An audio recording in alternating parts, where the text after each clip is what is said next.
Estoy hasta la madre de tanta demagogia, de tantas entrevistas y tanta inseguridad.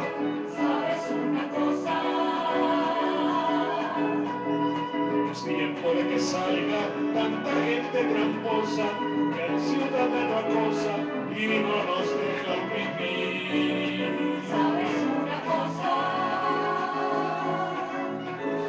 Nos estamos ahogando y estamos impotentes. No sabe ya la gente qué camino tomar. ¿Sabes una cosa? La vida Buenas es tardes, penosa. ya estamos aquí nuevamente en el programa Análisis Análisis Semanal semanal. y está conmigo Luis Coronilla, y está Hola, conmigo reptilianos. Ramses Benítez y estoy yo, Buenas Vladimir noches. Abatín. Bueno, pues vamos a empezar con nuestro programa que ya, como saben, tenemos algunas secciones que están dispuestas en la tómbola para que se saquen al azar. Y esta vez le quiere ese turno para sacar las secciones y darle un poquito de azar a nuestro programa. A ver, entonces, pues Luis, ¿no? A ver, Luis. A ver, vamos a cerrar los ojos. Ya tomaste. Vamos a ver cuál es. Aquí. Tema. Elecciones en Venezuela.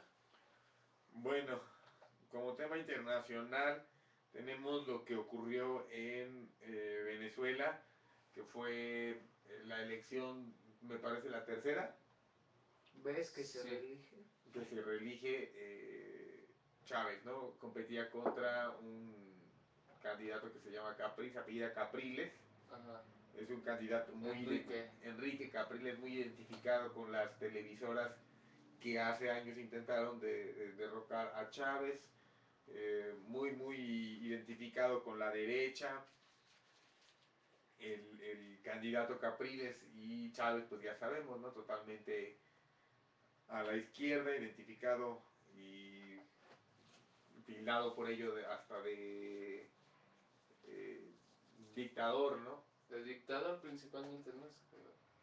Es su mote, el mote favorito De sus de detractores. sus detractores. A ver, ¿qué nos pueden decir de las elecciones En Venezuela. en Venezuela? Bueno, que, o sea, comenzamos, por ejemplo, más o menos de cómo estuvo eso de cómo ganaron, ¿no? Digo, cómo quedaron los resultados, ¿no? Fueron 7,5 millones los que votaron,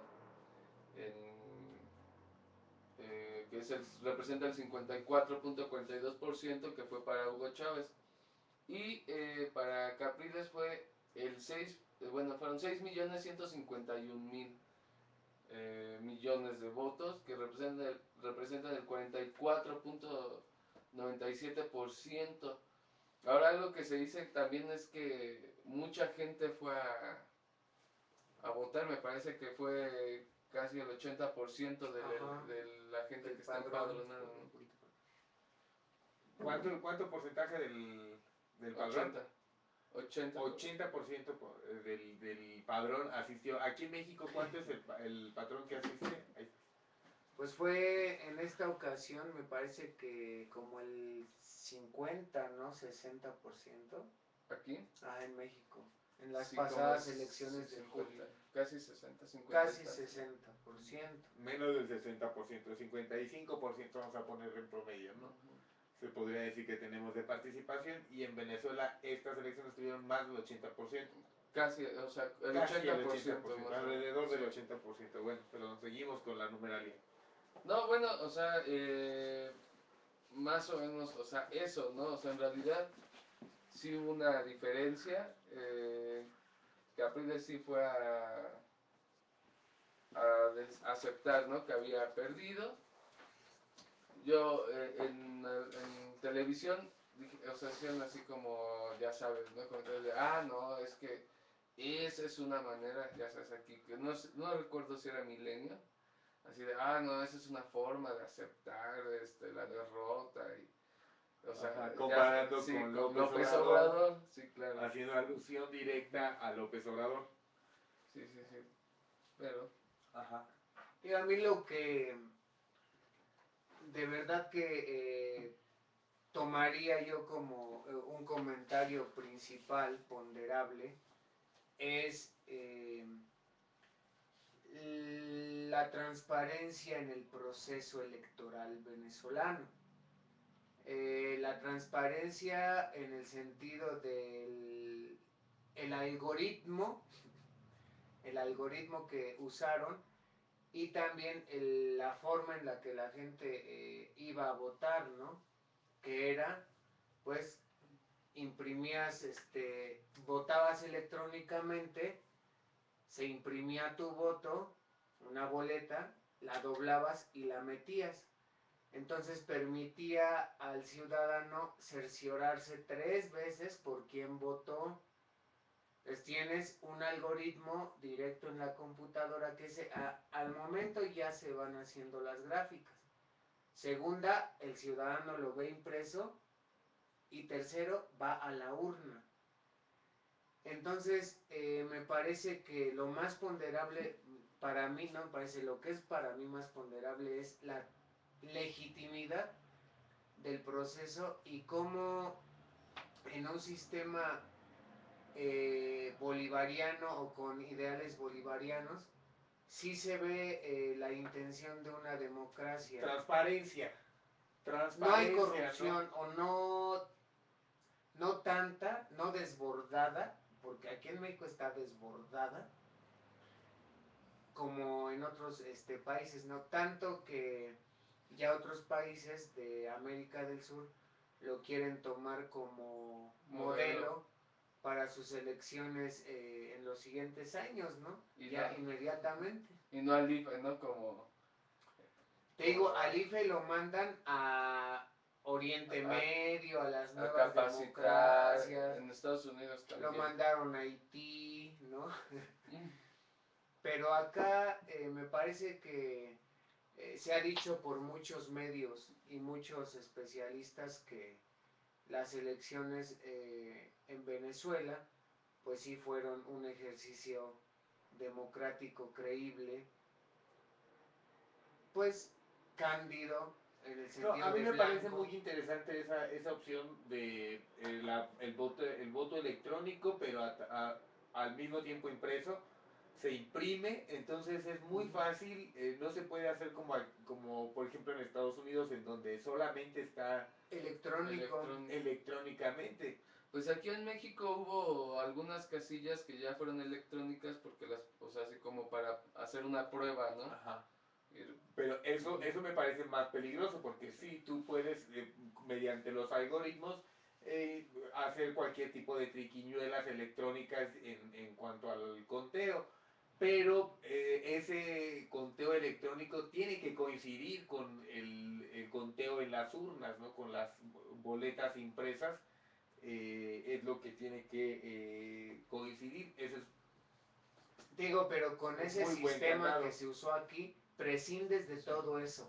de todo eso que tiene que coincidir, porque es lamentable y la verdad así como un poco irascible el hecho de que en aras de la democracia, aquí sí se cometa eso, ¿no? De, ay, es que el algoritmo salió mal, es que la boleta se repitió, es que los muertos votaron, es que fulanito de tal ya vendió su voto, ¿no? Acá me parece que en Venezuela se nota incluso una madurez política de la gente, en donde se viene abajo toda esta propaganda amarilla contra un pseudo dictador que es Hugo Chávez, ¿no? Ajá, Porque tildado pues de, ¿no? tildado de dictador y opresor de su pueblo. A mí me parece que también hay una gran parte del cono sur que lo ve como lo contrario y ve a Venezuela como un país de punta, incluso en la democracia. Sí, esto está comprobando. Bueno, el hecho de que sea una tercera reelección, un tercer periodo de elección, a mí sí me, no debo dejar de decir que me hace un poco de ruido en la cabeza, ¿no? Que una persona tenga 3 periodos consecutivos. Pero, dadas las circunstancias en Venezuela, eh, es difícil encontrar otra figura, una figura que sea lo suficientemente fuerte como para oponerse a todas las triquiñuelas y Lo que ellos pueden ver en países que están a su alrededor, simplemente está Colombia, ¿no? exactamente.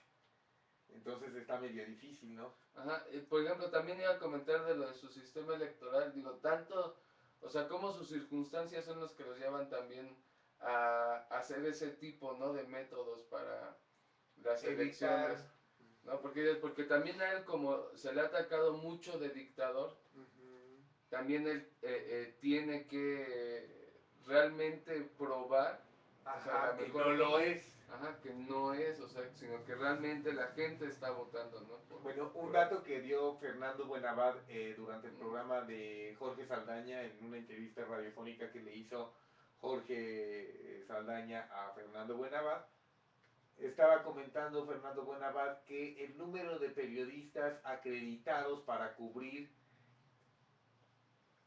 las elecciones en Venezuela fue mayor que el número de periodistas acreditados en las Olimpiadas, en los Juegos Olímpicos. Eso, por ejemplo, Que van de todo el mundo, ¿no? Sí, o sea, te habla realmente como si está bajo el escrutinio internacional, ¿no? Porque pues Estados Unidos como la potencia que se creía hegemónica, bueno, que fue hegemónica, siempre lo ataca, ¿no? De dictador principalmente. Son ellos, ¿no? Esos medios. ajá, Y dices, bueno, o sea, acreditan a tantos periodistas. Dices, no, pues es que realmente sí están. Digo, por Bueno, eso tiene que hacer así de comprobable de poner la claro. huella y votar y que se Impresa, o lo sea, ves, lo doblas y lo sí, metes. ¿no? O sea, Ajá. 3 veces, ¿no? pero a ver, ¿y tú qué piensas sobre este asunto del número de periodistas acreditados No, que era pues que mayor? es el. Se me hace que la atención es una señal de que el polo se ha vuelto multipolar y ya la City y las otrora potencias por alguna causa o por opresión todavía, ya no son el top. O sea, ya aunque sea el evento más esperado, entre comillas, de las Olimpiadas, no representa en la realidad tanto como para cubrirlo de tal forma, Tanto interés en el tanto mundo, interés, ni ni siquiera trascendencia. trascendencia, más que nada la trascendencia. O sea, esos juegos ya fueron y no hay nada. Pero Bueno, Venezuela tiene más, se me hace que está mucho más camino por delante más para conectada seguirlo. con esa multipolaridad, por ello su importancia, ¿no? Vamos a pasar a nuestra siguiente sección antes de que se nos termine el tiempo. A ver, pero con los ojos cerrados. Con los ojos cerrados. Ay, ya se Ay.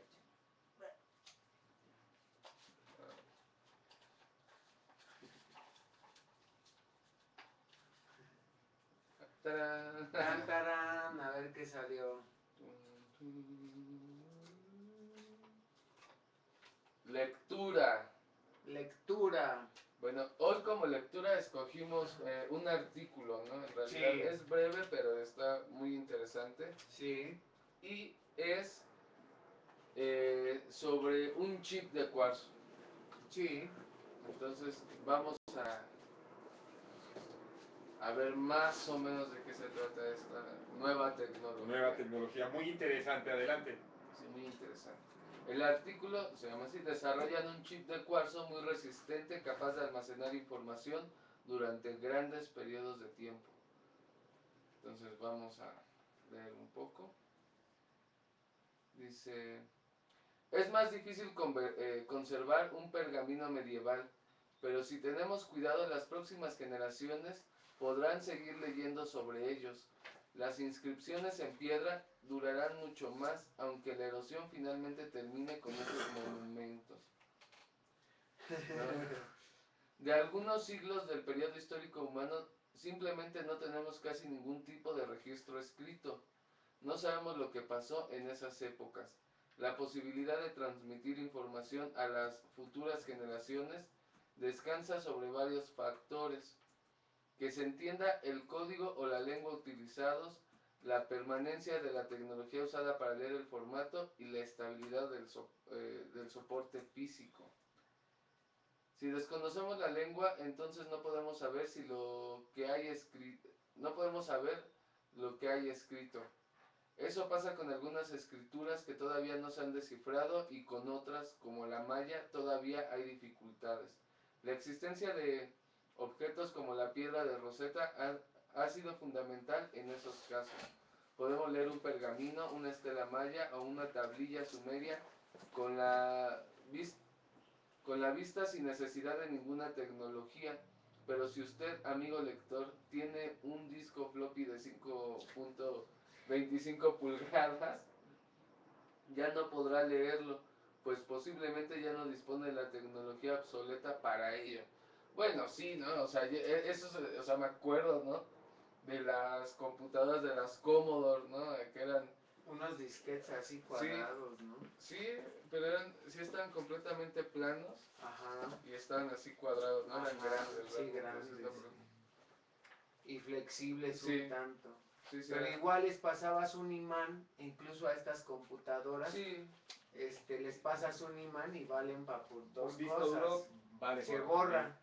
sí, O así sea, hay es. una afectación Sí, lo recomendable es que no los, o sea, no exponerlos Claro, al magnetismo. al magnetismo. pero a lo que voy es de la, ¿cómo te diré? Fragilidad del material con el que están hechas los gadgets de esta época. Tanto que un imán simple y solamente los puede Sí, porque la roca, borrar, por ejemplo, ¿no? la roca, al fin, como dice ahí, al final de cuentas se puede erosionar. Ajá. erosionar, se puede erosionar. No se puede, se erosiona. Ajá, bueno, se erosiona y terminará por desgastarse y ya no verse distinguirse la escritura. Pero eso es al paso del tiempo y vamos a decir, comparado con un disquete, con un disco, es muchísimo menos el tiempo que perdura y el rigor Sí. que aguanta es muchísimo menos. O sea, por ejemplo, la roca, el agua, ahí sigue, ¿no? O sea, son millones de lluvias las que puede soportar y en cambio un disquete con una lluvia Sí, se estropeó. pero sí, la verdad es que de cualquier forma la situación es esa, ¿no? Porque muchos como el Coliseo, o sea, si no es por el mantenimiento constante que se les da a ese tipo de monumentos o Ajá. realmente ya estuvieran perdidos, ¿no? Sí. Digo, si en cuánto tiempo se comió la selva, por ejemplo, todos los templos mayas. Mayas muy ¿no? rápidamente también, entonces es la información rápidamente se pierde. Sí. Y nos preguntan, bueno, nos menciona cuánta información hay perdida, de cuántas civilizaciones no tenemos datos, ¿no? Así es. Finalmente, si usted grabó hace unos pocos años unos videos o canciones en un CD, más vale que compruebe si todavía puede leerlos, porque